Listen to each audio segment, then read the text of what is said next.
తెలియపరచడమైనది. మిగిలిన వివరముల కొరకు దేవస్థానము వద్ద సంప్రదించగలరు. ఇట్లు కార్యనిర్వహణాధికారి. జై శ్రీరామ్. అందరికీ నమస్కారం. జై పైడమ్మ, జై జై పైడమ్మ. మన పెడన పట్టణ ఇలవేల్పు శ్రీ పైడమ్మ అమ్మవారి జాతర మహోత్సవాలు వచ్చే నెల 4వ తారీఖు నుంచి ప్రారంభం కానున్నాయి. మన దేవాదాయ ధర్మాదాయ శాఖ వారు ఇప్పుడే ఆటోలు అనౌన్స్మెంట్ చేశారు.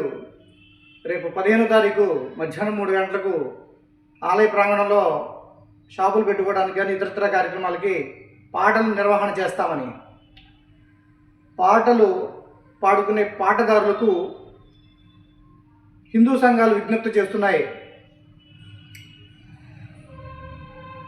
దేవాదాయ ధర్మాదాయ శాఖ వాళ్ళు ఏదైతే పట్టిక రూపంలో అంటే మనకి పాంప్లెట్లో ఇచ్చారో ఆ రేట్లనే అమలు చేయాలి.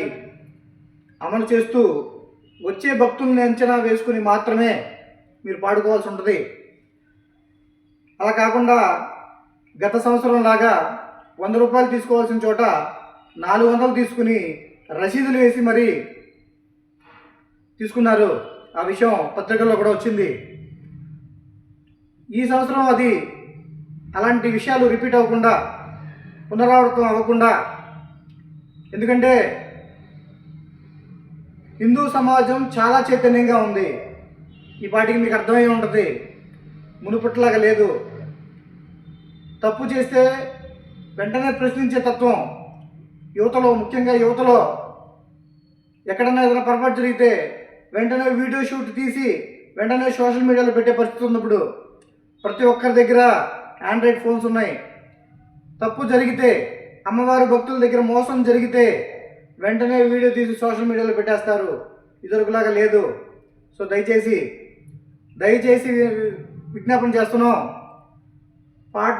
అమ్మవారి భక్తులకు మోసం చేయకండి. పాటదారులు దయచేసి అక్కడ ఎటువంటి రుసుమైతే పెట్టారో వాటినే తీసుకోవాల్సిందిగా కోరుచున్నాం. అట్లాగే మున్సిపాలిటీ వారు పార్కింగ్ ఎటువంటి సౌకర్యం లేనప్పటికీ పార్కింగ్ వసూలు చేస్తున్నారని మా దృష్టికి వచ్చింది. దాన్ని ఈ సంవత్సరం గజెట్లో పెట్టి మరీ అమలు చేస్తున్నారని తెలిసింది. విషయం కలెక్టర్ గారికి కంప్లైంట్ చేశారని కూడా చెప్పారు. దయచేసి ఇటువంటి ఏమీ చేయకుండా, అమ్మవారి భక్తులకు ఇబ్బంది పెట్టకుండా